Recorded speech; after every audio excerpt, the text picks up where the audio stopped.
Hi everyone, आज हम superposition of wave इस चैप्टर का नेक्स्ट पोर्शन स्टडी करने वाले हैं। इसके पहले का जो हमारा वीडियो था वहाँ पे हमने स्टेशनरी वेव के बारे में स्टडी किया था।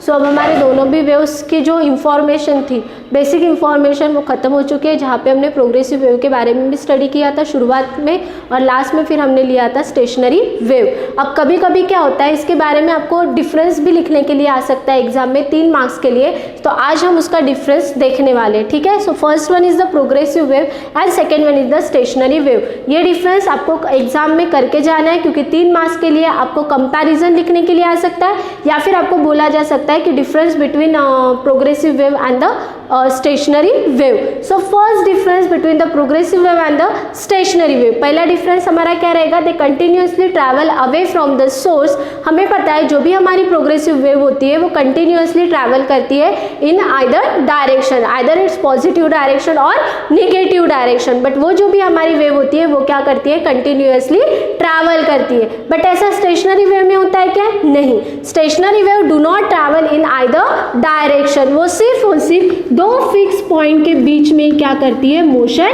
परफॉर्म करती है, या फिर 2 फिक्स पॉइंट के बीच में क्या होता है, वहां पे वेव्स के ऑक्सीलेशंस होते हैं। ठीक है, सो जो भी हमारी प्रोग्रेसिव वेव होती है they continuously travel away from the source, destiny से, सोर्स से निकलने के बाद वो दूर दूर कंटिन्यूअसली ट्रैवल करती है। वेयर एज जो भी हमारी स्टेशनरी वेव होती है, this stationary wave do not travel in either direction. This is the first difference between the progressive wave and the stationary wave. Then second difference, the energy is transfer from one particle to another particle. वो continuously travel क्यों करती है? क्योंकि वहां पे energy क्या होती है, ट्रांसफर होती है। पहला पार्टिकल जैसे ही ऑक्सीलेट हो जाता है, ठीक है, यहाँ पे जो भी हमारे पार्टिकल्स होते हैं, फर्स्ट पार्टिकल जैसे ही ऑक्सीलेट हो जाता है, वाइब्रेट हो जाता है, तो वो क्या करता है, एनर्जी को ट्रांसफर करता है सेकेंड पार्टिकल के पास। ठीक है, फिर से सेकेंड पार्टिकल जो इक्विलिब्रियम रेस्ट कंडीशन में था वो डिस्टर्ब हो जाता है, और डिस्टर्ब होने के बाद क्या करता है, ऑक्सीलेशन परफॉर्म करता है। At the time of oscillation वो एनर्जी को फिर से क्या करता है, ट्रांसफर करता है। यह एनर्जी कंटिन्यूअसली ट्रांसफर होने की वजह से यहाँ पे प्रोग्रेसिव वेव क्या होती है, कंटिन्यूअसली ट्रैवल करती है। ठीक है, ये किसकी वजह से कंटिन्यूअसली ट्रैवल कर रही है, बिकॉज ऑफ एनर्जी, क्योंकि एनर्जी क्या हो रही है, ट्रांसफर हो रही है from particle to particle. So this is the second difference of progressive wave.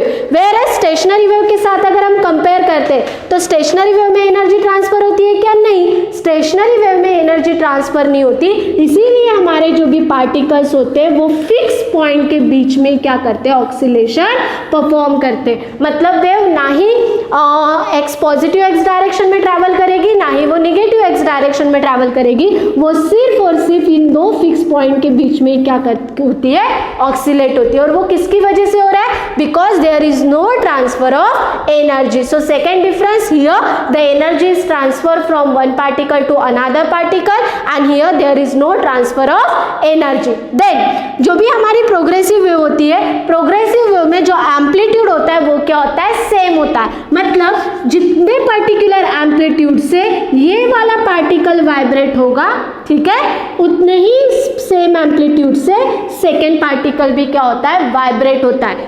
Third particle भी सेम एम्पलीट्यूड से क्या होगा, वाइब्रेट होगा।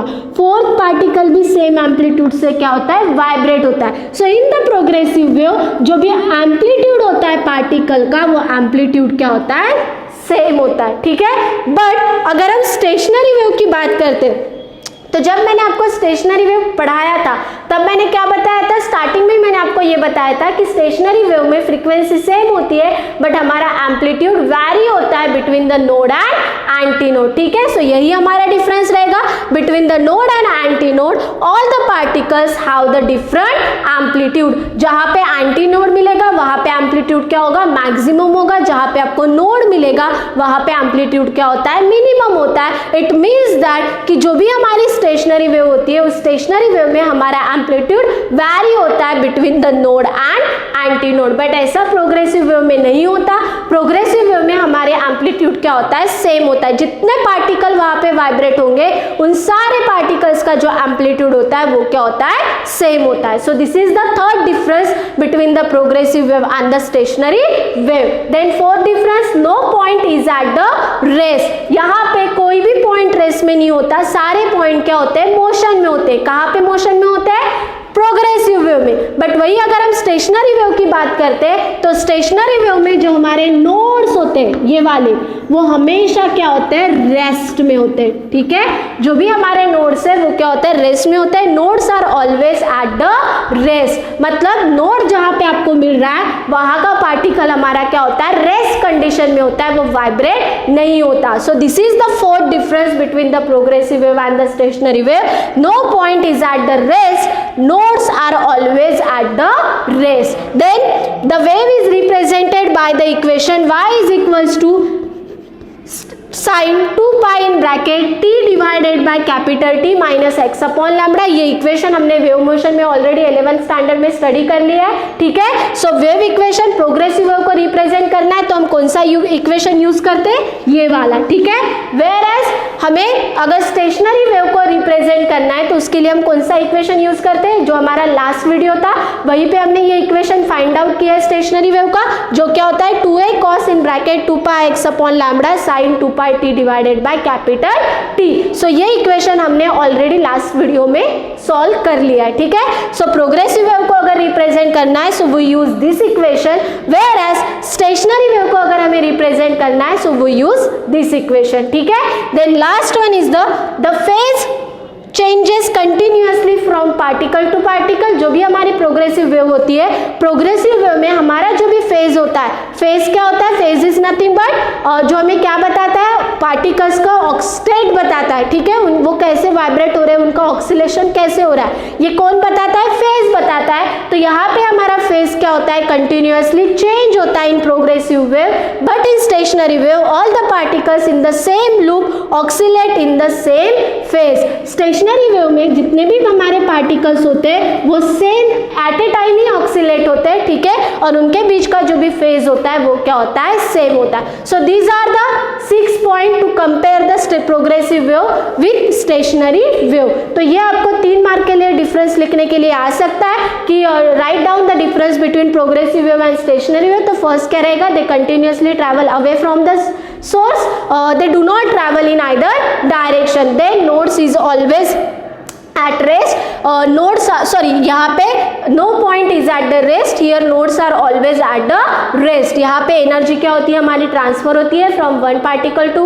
another particle, here no transfer of energy, that's why this wave is called as the standing wave or it is called as the stationary wave। ठीक है, उसका meaning ही बताता है क्योंकि यहाँ पे एनर्जी ट्रांसफर ही नहीं होती। ठीक है, और प्रोग्रेसिव वेव को रिप्रेजेंट करना है तो वो use this equation, whereas stationary wave को अगर हमें रिप्रेजेंट करना है सो वो use this equation। Here the phase continuously changes, here the phase is same for all the particles। So इस तरीके से आपको डिफरेंस लिखने के लिए आ सकता है। ठीक है, now we see the properties of the stationary waves।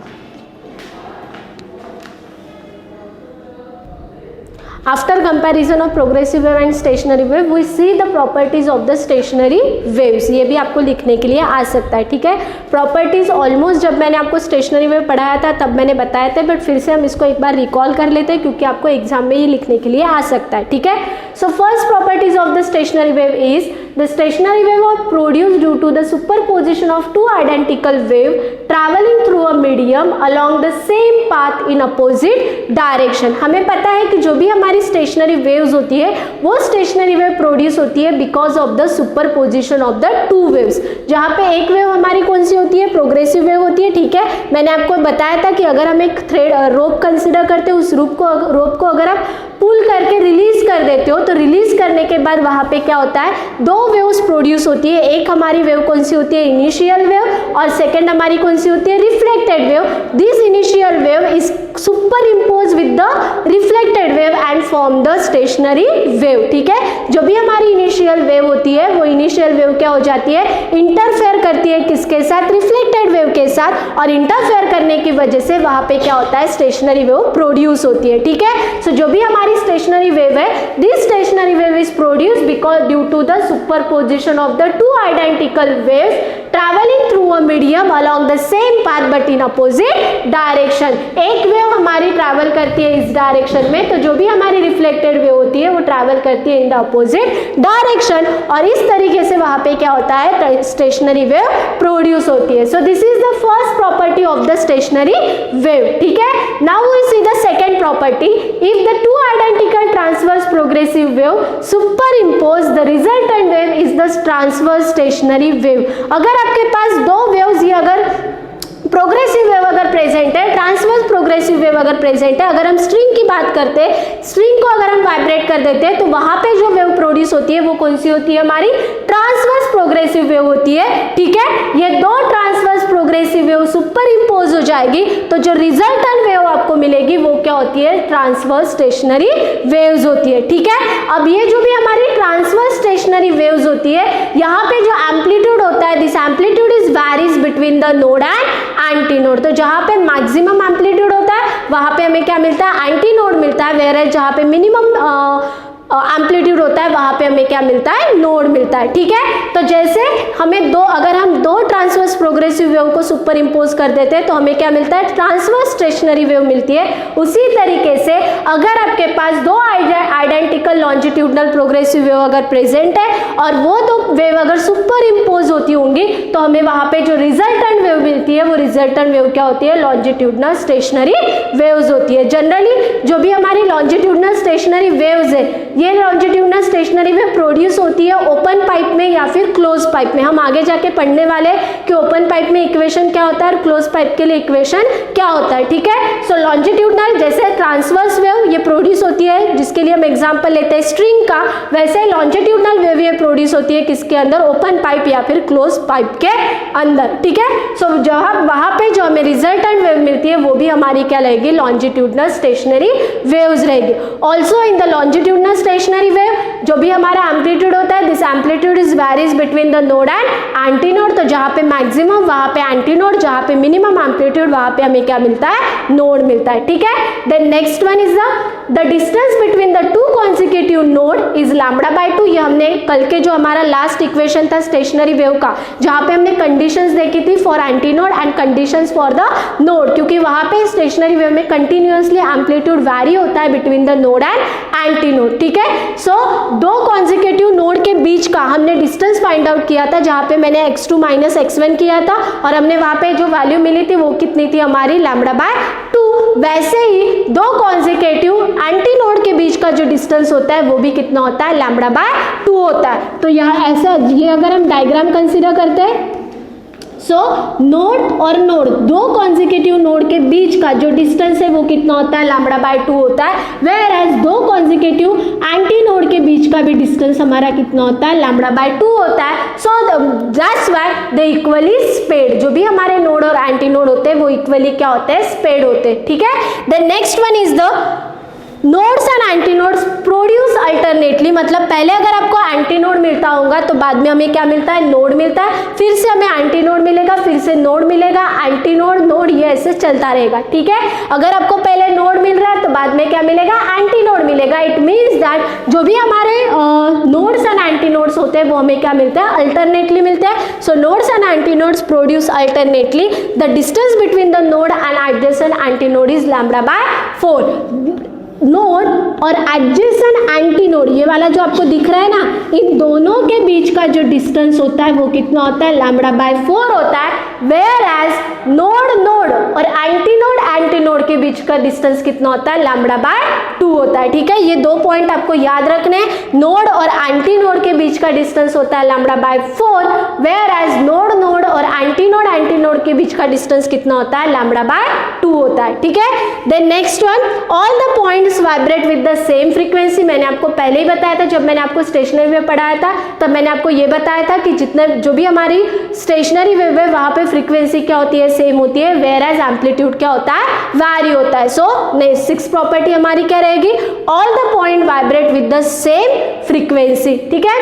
All the particle possesses energy, जितने भी पार्टिकल आपके वाइब्रेट हो रहे हैं, ठीक है, दो फिक्स पॉइंट के बीच में जितने पार्टिकल्स वाइब्रेट हो रहे हैं वो सारे क्या करते हैं, एनर्जी, वहां पे एनर्जी प्रेजेंट होती है, but this energy do not travel, सिर्फ वो एनर्जी क्या नहीं होती, प्रोपोगेट नहीं होती। यहाँ पे वर्ड देखो मैंने प्रोपोगेशन लिखा है, प्रोपोगेट होना मतलब हम किसे कहते हैं, ट्रैवल करना, ठीक है। सो वहां पे सिर्फ जैसे प्रोग्रेसिव वेव में पार्टिकल टू पार्टिकल एनर्जी क्या होती है, ट्रांसफर होती है, मतलब एनर्जी क्या हो रही है, प्रोपोगेट हो रही है। ये पार्टिकल एनर्जी को ट्रांसफर करेगा इस पार्टिकल के पास, ये फिर से एनर्जी ट्रांसफर करेगा, ये फिर से energy, that's why they continuously travel, ठीक है। बट ऐसा स्टेशनरी वेव में नहीं होता। स्टेशनरी वेव में जो भी हमारी वेव्स होती है वहाँ पे क्या होता है, सिर्फ एनर्जी प्रोपोगेट नहीं करती बट एनर्जी प्रेजेंट होती है, ठीक है। मतलब पार्टिकल के पास एनर्जी प्रेजेंट होती है, सिर्फ वहाँ पे एनर्जी का क्या नहीं होता, प्रोपोगेशन नहीं होता, ठीक है।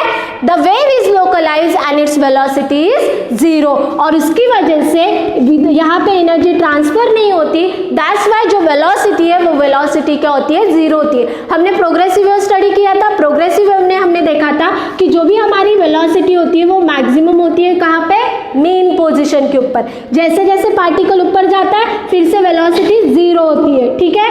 फिर से पार्टिकल वाइब्रेट होते होते होते होते नीचे आता है, उसकी वेलोसिटी इंक्रीज होती है, फिर से मेन पोजीशन के ऊपर क्या हो जाती है, मैक्सिमम हो जाती है, ठीक है। इट मीन्स यहाँ पे वेलोसिटी इंक्रीज और डिक्रीज हो रही है, कहाँ पे, in the progressive wave. But ऐसा कहाँ पे नहीं होता, स्टेशनरी वेव में नहीं होता। स्टेशनरी वेव में हमारी जो भी वेलोसिटी है वो वेलोसिटी क्या होती है, जीरो होती है, and because of this wave is called as the stationary wave, और इसी की वजह से इस वेव को क्या कहा जाता है, स्टेशनरी वेव कहा जाता है, ठीक है। सो इस तरीके से आपको प्रॉपर्टीज लिखने के लिए आ सकती है 2 मार्क के लिए, बहुत ही इजी प्रॉपर्टीज है। आपको अगर स्टेशनरी वेव अच्छे से समझा होगा और प्रोग्रेसिव वेव अगर आपको अच्छे से समझा होगा तो दोनों के बीच का कंपैरिजन भी आप इजीली लिख सकते हो। They travel away from the source, they do not travel away from the source, ठीक है। Nodes are always, no point is at the rest, nodes are always at the rest. तो इस तरीके से आप डिफरेंस भी लिख सकते हो। और अगर आपको प्रॉपर्टीज लिखने के लिए आई स्टेशनरी वेव की, तो आपको याद रखना है कि अगर ट्रांसवर्स प्रोग्रेसिव वेव है तो आपको ट्रांसवर्स स्टेशनरी वेव मिलेगी, अगर ट्रांसवर्स लॉन्जिट्यूडनल वेव है, सॉरी लॉन्जिट्यूडनल प्रोग्रेसिव वेव है तो आपको क्या मिलेगा, लॉन्जिट्यूडनल स्टेशनरी वेव्स मिलेगा। स्टेशनरी वेव हमें कैसे मिलती है, because of the superposition of the two identicals wave but they are travel in the opposite direction, ठीक है। देन जो भी हमारी वेव्स होती है वो वैरी होती है between the node and anti node. So 2 node के बीच का डिस्टेंस होता है λ/2 और 2 एंटी नोड के बीच का डिस्टेंस होता है λ/2, वेयर एज जो भी नोड्स और एंटी नोड्स होते हैं they are produce alternately and distance between node and adjacent antinode is λ/4। Then frequency is same in the stationary wave, ठीक है। और यहाँ पे they possesses the energy but energy do not propagated, energy propagate नहीं होती और velocity कितनी होती है, जीरो होती है, that's why it is called as the stationary wave. So ये रहे हमारे स्टेशनरी वेव्स की प्रॉपर्टी, और साथ ही साथ हमने क्या देखा, comparison between the progressive wave and the stationary wave. Now we see the free vibration and force vibration. तो तब तक आप इसका स्क्रीनशॉट ले लो।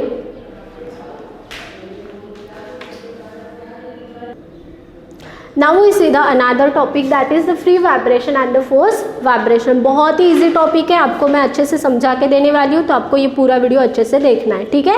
अब फ्री वाइब्रेशन और फोर्स वाइब्रेशन किसे कहा जाता है, ये समझाने के लिए मैं आपको 2 एग्जांपल्स देती हूँ, दोनों के मैं 2 एग्जांपल देने वाली हूँ। फर्स्ट फ्री वाइब्रेशन के लिए हम एग्जांपल लेते हैं और झूले का, ठीक है। झूले में सब लोग बैठे हो, जो झूला होता है वो सबको पता है, ठीक है। तो वही एग्जांपल हम यूज करने वाले हैं to understand the free vibration and force vibration explain करने के लिए मैं अच्छा सा एक एग्जांपल लेने वाली हूँ जो होते हैं गाड़ी के शॉकअप, ठीक है। सभी बच्चों को पता है गाड़ी के शॉकअप, आप सभी ने देखे, ठीक है। सो उसका हम यूज करने वाले हैं to understand the force vibration, और झूले का हम यूज करने वाले हैं to understand the free vibration, ठीक है। अब पहले हम बात करते हैं फ्री वाइब्रेशन की। अब देखो फ्री वाइब्रेशन किसे कहा जाता है, जहां पे बॉडी ऑक्सीलेशन परफॉर्म करती है विथ इट्स ओन फ्रीक्वेंसी, ठीक है। एक बार अगर आप उस पार्टिकल को या फिर उस चीज को अगर आप फोर्स देके उस फोर्स को रिलीज कर देते हो, सिर्फ आपको उसको क्या करना पड़ता है, डिस्टर्ब करना पड़ता है, ठीक है, ताकि वो क्या कर सके, ऑक्सीलेशन परफॉर्म कर सके। सपोज आप झूले में बैठे हो, जब तक मैं आपको कुछ थोड़ा सा फोर्स अप्लाई नहीं करूंगी, आपका वो स्टार्ट होगा क्या, मोशन नहीं होगा। मैं क्या करूंगी, आपका जो झूला है उसको हम फोर्स अप्लाई करेंगे और छोड़ देंगे। छोड़ने के बाद वो कंटिन्यूअसली क्या करेगा, ऑक्सीलेशन परफॉर्म करेगा, ठीक है। जब तक कि उसके पास एनर्जी है, जब तक कि उसकी एनर्जी जीरो नहीं हो जाती, तब तक वो झूला क्या करेगा, ऑक्सीलेशन परफॉर्म करेगा। तो हमें बार बार एनर्जी देनी पड़ रही है क्या, नहीं, हमने सिर्फ एक बार क्या किया, पार्टिकल को डिस्टर्ब किया, कहाँ से, फ्रॉम इट्स इक्विलिब्रियम पोजीशन, और उसके बाद वो पार्टिकल क्या कर रहा है, खुद की फ्रीक्वेंसी से ऑक्सीलेशन परफॉर्म कर रहा है, ठीक है। तो जहां पे पार्टिकल ऑन फ्रीक्वेंसी से ऑक्सीलेशन परफॉर्म करता है या फिर ऑन फ्रीक्वेंसी से जहां पे वाइब्रेशंस होते हैं, उसी को हम क्या कहते हैं, फ्री वाइब्रेशन। एग्जांपल लेना है, सपोज हम एक चार्जर पकड़ते हैं, चार्जर को आप पहले फोर्स दे दो, ठीक है, फोर्स अप्लाई करने के बाद उस फोर्स को हटा दो, हटा देने के बाद वो फिर भी क्या करता है, ऑक्सीलेशन परफॉर्म करेगा। कब तक करेगा, जब तक कि उसकी एनर्जी क्या नहीं हो जाती, जीरो नहीं हो जाती, ठीक है। तो वो ऑक्सीलेशन किसकी मदद से परफॉर्म कर रहा है, because of its natural frequency, ठीक है। तो जो ऑब्जेक्ट नेचुरल फ्रीक्वेंसी से वाइब्रेट्स होते हैं, उन्हीं को हम क्या कहते हैं, फ्री वाइब्रेशंस कहते हैं, ठीक है। अब हम बात करेंगे फोर्स वाइब्रेशंस की। तो देखो, गाड़ी के शॉकअप, एक बार आपने फोर्स दे दिया, गाड़ी चालू कर दी, ठीक है, और वो शॉकअप अपने मोशन में आ जाते हैं, ठीक है, फिर ऑफ कर दो, फिर भी शॉकअप मोशन में होते हैं क्या, नहीं होते। जैसे ही आपने गाड़ी की को ऑफ कर दिया, शॉकअप का मोशन भी क्या हो जाता है, ऑफ हो जाता है। अब फिर से आप गाड़ी को ऑन करो, गाड़ी स्टार्ट करके चलाने लगा, तो फिर से शॉकअप का मोशन क्या हो जाता है, स्टार्ट हो जाता है। मतलब वो इस तरीके से क्या होते हैं, ऑक्सीलेट होते हैं, ठीक है। तो वहां पे जो ऑक्सीलेशन हो रहा है वो किसकी वजह से हो रहा है, only because of the external force. अगर हमने एक्सटर्नल फोर्स हटा दिया तो वो वहां पे मोशन भी परफॉर्म करना क्या कर देगा, स्टॉप कर देगा, ठीक है। तो फोर्स वाइब्रेशन में पार्टिकल तब तक ही वाइब्रेशन परफॉर्म करता है जब तक उसके पास कंटिन्यूअसली क्या होना चाहिए, एक्सटर्नल फोर्स होना चाहिए। वेयरएज फ्री वाइब्रेशन में ऐसे नहीं होता। फ्री वाइब्रेशन में आपने एक बार उस पार्टिकल को फोर्स दे दो, उस फोर्स को हटा दो, हटाने के बाद फिर भी वो क्या करता है, ऑक्सीलेशन परफॉर्म करता है because of it's by using its own frequency. ऐसे टाइप के वाइब्रेशन को हम क्या कहते हैं, फ्री वाइब्रेशन कहते हैं। फोर्स वाइब्रेशन हम किसे कहेंगे, जहां पे हमें कंटिन्यूअसली क्या देना पड़ता है, एक्सटर्नल फोर्स अप्लाई करना पड़ता है, ठीक है। अगर हमने एक्सटर्नल फोर्स निकाल दिया तो वो ऑब्जेक्ट पार्टिकल भी वाइब्रेशन करना क्या कर देगा, बंद कर देगा, ठीक है। So it's depend on the external force. यहाँ पे फोर्स वाइब्रेशन हम किसे कहेंगे, जहां पे जो डिपेंड होता है किसके ऊपर, एक्सटर्नल फोर्स के ऊपर। The force vibration is produced because of the external force, whereas free vibrations are produced because of the natural frequency। मतलब वो डिपेंड किसके ऊपर होते हैं, नेचुरल फ्रीक्वेंसी के ऊपर डिपेंड होते हैं, ठीक है। यहाँ पे अगर मैं ड्रॉ करती हूँ तो यहाँ पे अगर हम लेते हैं, ये ऑब्जेक्ट पहले यहाँ पे था, फिर ये क्या कर रहा है, कंटिन्यूअसली ऑक्सीलेशन परफॉर्म करेगा bye using its natural frequency. या फिर वहाँ पे क्या होता है, एयर रेजिस्टेंस भी प्रेजेंट होता है। And because of this air resistance, ठीक है, एयर रेजिस्टेंस की वजह से जो भी हमारा पार्टिकल है वो थोड़ी देर बाद कहाँ पे आ जाता है, टुवर्ड्स इट्स मीन पोजीशन। मतलब पहले एम्पलीट्यूड इतना था, फिर एम्पलीट्यूड धीरे धीरे धीरे धीरे धीरे धीरे कम होते जाएगा और एक टाइम ऐसा आएगा कि पार्टिकल मोशन करना बंद कर देगा, ठीक है। सो ये किसकी वजह से होता है, only because of the air resistance, ठीक है। बट ऐसा कहाँ पे नहीं होता, फोर्स वाइब्रेशन में नहीं होता। फोर्स वाइब्रेशन में जो भी आपका एम्पलीट्यूड होता है, दिस एम्पलीट्यूड इज कांस्टेंट। वो एम्पलीट्यूड क्या होता है, हमेशा कांस्टेंट होता है। फ्री वाइब्रेशन में ऐसे नहीं होता, पहले एम्पलीट्यूड मैक्सिमम होता है, देन वो धीरे धीरे डिक्रीज होते होते होते होते एम्पलीट्यूड क्या हो जाता है, डिक्रीज होता है। एक टाइम आएगा कि वो कहाँ पे चला जाएगा, रेस्ट कंडीशन में, ठीक है। So here amplitude changes, here amplitude is always constant, ठीक है। एम्पलीट्यूड आपका कांस्टेंट रहेगा। जैसे आप एक्सटर्नल फोर्स को हटा दोगे, आपका ऑब्जेक्ट क्या हो जाएगा, स्टॉप हो जाएगा, ठीक है। So force vibration is produce because of the external force, whereas free vibrations are produce because which is depend on the natural frequency. वो किसके ऊपर डिपेंड होते हैं, नेचुरल फ्रीक्वेंसी के ऊपर डिपेंड होते हैं, ठीक है। Now we see the difference between the force vibration and free vibration to understand the concept.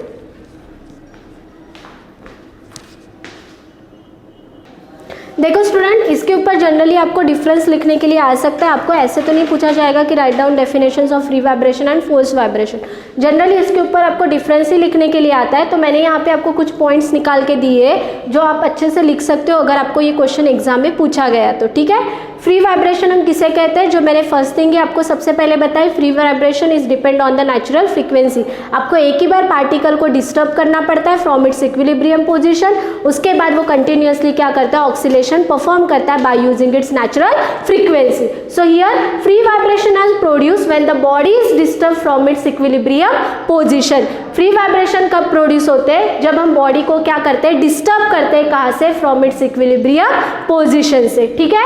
Where force vibration produce कैसे होते हैं, only because of the external periodic force. So force vibration are produce by an external periodic force of any frequency. वहां पे continuously हमें क्या देना पड़ता है, एक्सटर्नल फोर्स देना पड़ता है। यहाँ पे हमें सिर्फ पार्टिकल को क्या करना पड़ता है, डिस्टर्ब करना पड़ता है, कहाँ से, फ्रॉम इट्स इक्विलिब्रियम पोजिशन, ठीक है। To start the free vibration only, the force is required initially. यहाँ पे सिर्फ हमें पार्टिकल को, अगर हम चाहते हैं कि वो पार्टिकल फ्री वाइब्रेशन प्रोड्यूस करे, तो हमें सिर्फ इनिशियली क्या देना पड़ता है, फोर्स अप्लाई करना पड़ता है, ठीक है। बार बार उसको फोर्स देने की जरूरत नहीं है। बट अगर आप चाहते हो force vibration, so force vibration में we have to apply continuously the external periodic force, क्योंकि जब तक आप फोर्स दोगे तब तक ही वो बॉडी क्या करती है, ऑक्सीलेशन परफॉर्म करती है। If the external force is stop, then the force vibration also stop, ठीक है। अगर हमने एक्सटर्नल फोर्स को हटा दिया तो बॉडी कहाँ पे चली जाती है, इक्विलिब्रियम पोजीशन में। बट ऐसा कहाँ पे नहीं होता, फ्री वाइब्रेशन में नहीं होता।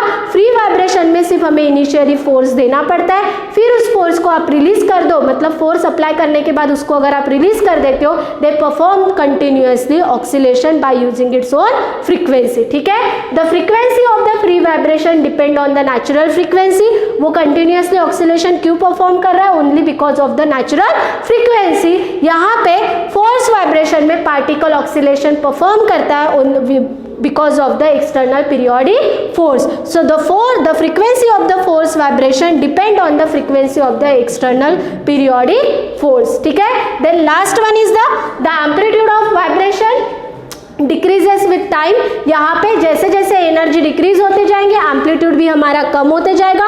एक पॉइंट आएगा कि हमारा जो भी ऑब्जेक्ट है वो कहाँ पे चला जाएगा, इक्विलिब्रियम पोजीशन में चला जाएगा, ठीक है। बट यहाँ पे ऐसे नहीं होता, the amplitude is small but remains constant. Particle oscillation बहुत बड़े बड़े एम्पलीट्यूड से नहीं करता। शॉकअप देखो इतने ही ऑक्सीलेट होते, ठीक है। उनके बीच का जो एम्पलीट्यूड होता है वो एम्पलीट्यूड क्या होता है, बहुत ही ज्यादा कम होता है। झूले में ऐसे होता है क्या, नहीं, झूले में एम्पलीट्यूड बहुत ज्यादा होता है, फिर धीरे धीरे वो कम होते जाता है, ठीक है। सो यहाँ पे एम्पलीट्यूड क्या होता है, स्मॉल होता है, बट वो क्या होता है, हमेशा कांस्टेंट होता है। कांस्टेंट, जब तक आपका ऑब्जेक्ट ऑक्सीलेशन परफॉर्म करेगा तब तक वो एम्पलीट्यूड, उसका एम्पलीट्यूड क्या होता है, कांस्टेंट होता है। वेयर एज यहाँ पे जो एम्पलीट्यूड होता है वो क्या होता है, डिक्रीज होता है विथ रिस्पेक्ट टू टाइम। तो इस तरीके से आपको 3 मार्क के लिए या फिर 2 मार्क के लिए डिफरेंस लिखने के लिए आ सकता है। Right down the difference between the free vibration and force vibration. उसको याद रखने के लिए यहाँ पे झूले का एग्जांपल लो,